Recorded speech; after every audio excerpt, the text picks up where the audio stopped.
Halo Sobat Tombok Kangen Channel, mari kita kembali ke Indonesia masa lalu. Kita bahas masalah sekolah guru atau quick school era kolonial. Sebelum mengulas sekolah guru, kita lihat terlebih dahulu jenjang pendidikan era kolonial. Pendidikan era kolonial dibagi menjadi tiga, yaitu pendidikan dasar, pendidikan menengah, kemudian pendidikan tinggi. Untuk pendidikan dasar terdiri dari 1 ELS untuk orang Eropa, itu ditempuh dalam waktu 7 tahun. Kemudian ada HCS, digunakan untuk sekolah orang Cina, ditempuh dalam waktu 7 tahun juga. Yang ketiga, sekolah untuk pribumi, itu ada HIS yang juga disebut sekolah ongkosiji, ditempuh dalam waktu 7 tahun. Kemudian ada sekolah ongkoloro, ditempuh dalam waktu 3 tahun.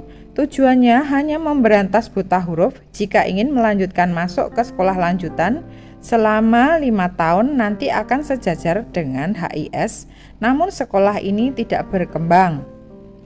Kemudian ada sekolah lanjutan dan ada sekolah desa. Tujuannya juga memberantas buta huruf, ditempuh selama 3 tahun. Tahun 1915 diciptakan sebuah sekolah sambungan bagi sekolah desa untuk dapat sekolah yang lebih tinggi yang mempunyai masa pendidikan 2 tahun. Kemudian pendidikan menengah. Yang pertama adalah MULO. Setelah lulus dari HIS 7 tahun, kemudian masuk MULO. MULO setara dengan SMP, ditempuh selama 3 tahun. Setelah lulus dari MULO, kemudian masuk ke AMS selama 3 tahun. Ini setara dengan SMA sekarang. Kemudian setelah lulus dari ELS, kemudian menempuh jenjang pendidikan menengah masuk ke HBS.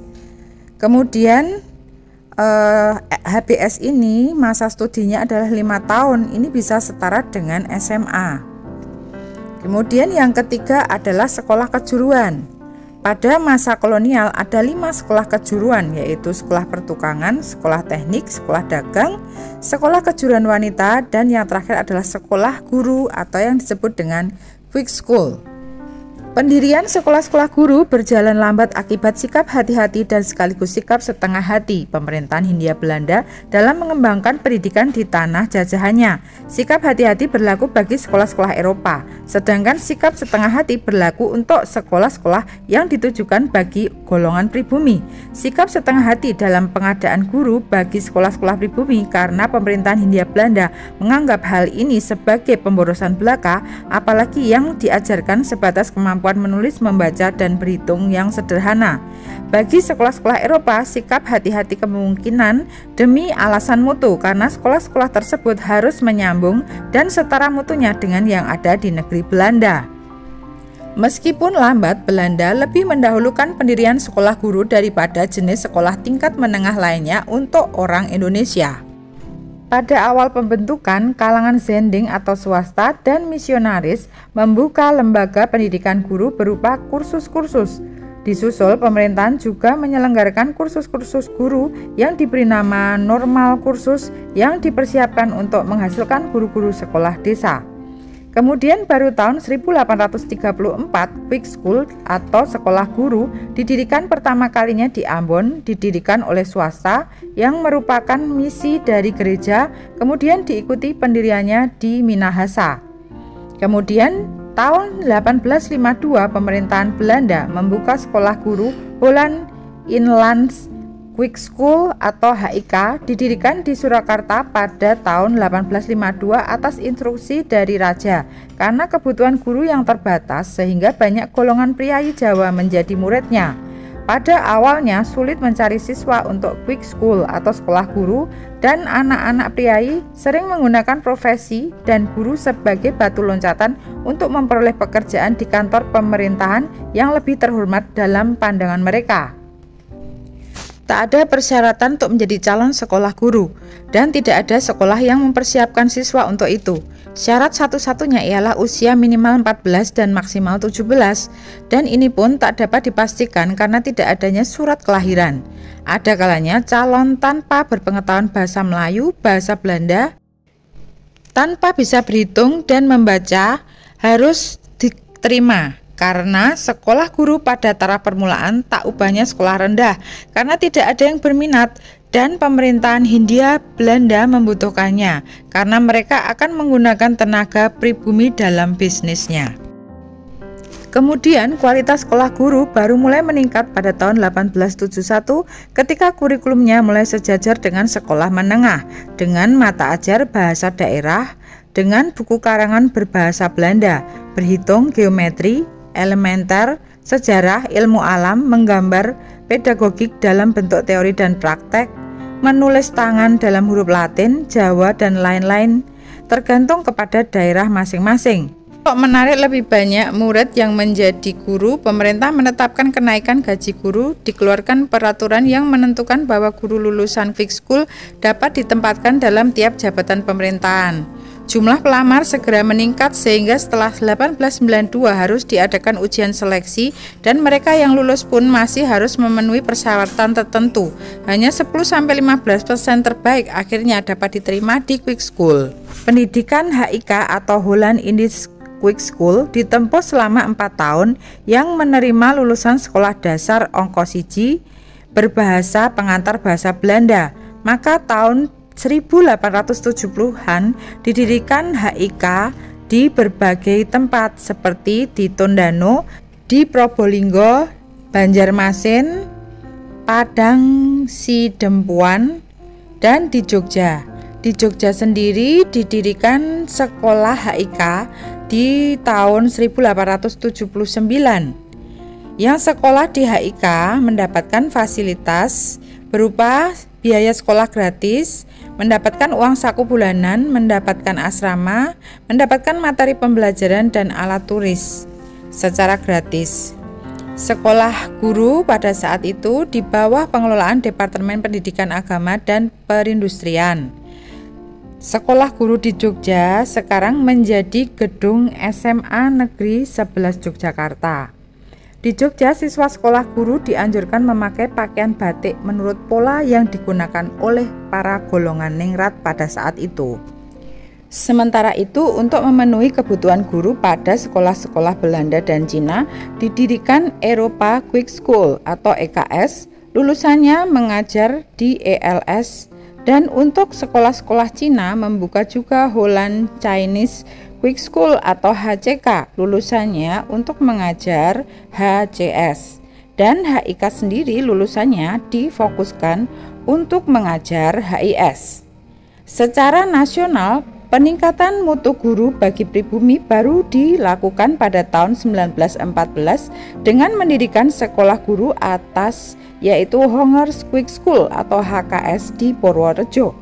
Siswa-siswa yang diterima di HKS ini adalah alumni sekolah guru Quick School yang terdapat di berbagai tempat atau alumni sekolah jenis lainnya. HIK, EKS, HCK yang dimulai tahun 1851 mendidik siswa lulusan sekolah dasar untuk menjadi guru. HIK, EKS, HCK dalam hal ini dapat dikatakan setara dengan SMP pada masa ini. Sedangkan Honger Quick School adalah sekolah guru setara SMA pada masa ini. Untuk mendapat akte guru setara universitas atau sarjana pendidikan harus ditempuh di negara Belanda dan akan mendapatkan akte Logger Onderwijs atau LO. Pendidikan guru setara universitas baru tahun 1951 dibentuk di Bandung, yakni Pedagogic High School atau Cikal Bakal Universitas Pendidikan Indonesia.